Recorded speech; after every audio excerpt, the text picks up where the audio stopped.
संपूर्ण महाराष्ट्रातला त्यातले त्यात बीड जिल्ह्याला महाराष्ट्र राज्याचे उपमुख्यमंत्री तथा बीड जिल्ह्याचे पालकमंत्री नामदार अजित पवार यांच्या अपघाती मृत्यूमुळे धक्का बसलाय।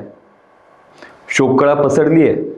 यापूर्वीही गोपीनाथराव मुंडे आणि विनायकराव मेटे यांचे वाहन अपघातात तर आता अजित पवार यांचे विमान अपघातात मृत्यू झालाय।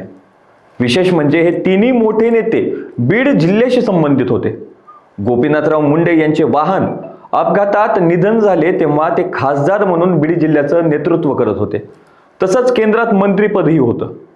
विनायकराव मेटे यांचे जेव्हा अपघातात निधन झाले तेव्हा ते विधान परिषदेचे सदस्य होते आणि आता अजित पवार यांचं निधन झालं तेव्हा ते राज्याच्या उपमुख्यमंत्री पदावर तर होतेच, शिवाय बीड जिल्ह्याचे पालकमंत्री सुद्धा होते।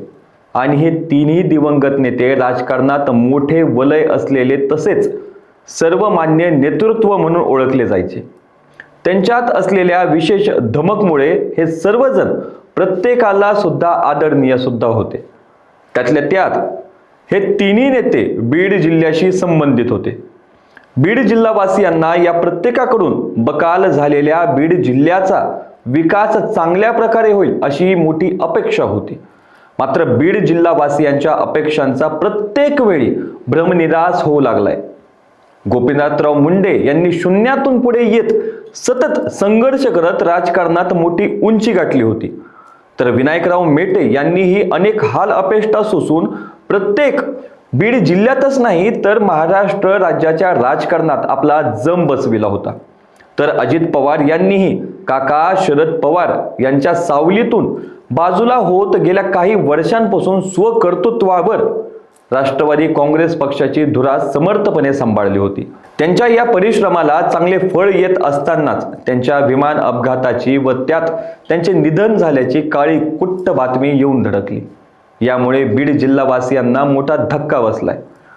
विकासात्मक बाबीवर बीड शहराची झालेली पिछेहाट व बकाल अवस्था दूर करण्याकरिता पालकमंत्री या नात्याने अजित पवार यांनी बीड नगर परिषद निवडणुकीवेळी बीड शहरवासियांना फक्त आश्वासनच नाही तर वचन दिलं होतं। बीडला सुद्धा येत्या काही वर्षात ते आपल्या पालकमंत्री पदाखाली बारामती सारखे करतील म्हणून। त्यांच्या अशा प्रकारच्या अकाली निधनामुळे महाराष्ट्र राज्य तर पोरका झालाच आहे। आता पुन्हा एकदा बीड शहर आणि बीड जिल्हा विकासापासून पोरका होतोय की काय असा प्रश्न आता सर्वसामान्य बीड वासियांच्या मनात धसकन उभा राहिलाय। गोपीनाथराव मुंडे, विनायकराव मेटे आणि आता अजित पवार असे हे तिन्ही मोठे नेते बीडशी संबंधित असल्याने त्यांचेच अपघाती निधन होतात तरी कसे असा प्रश्नही आता उपस्थित होऊ लागलाय।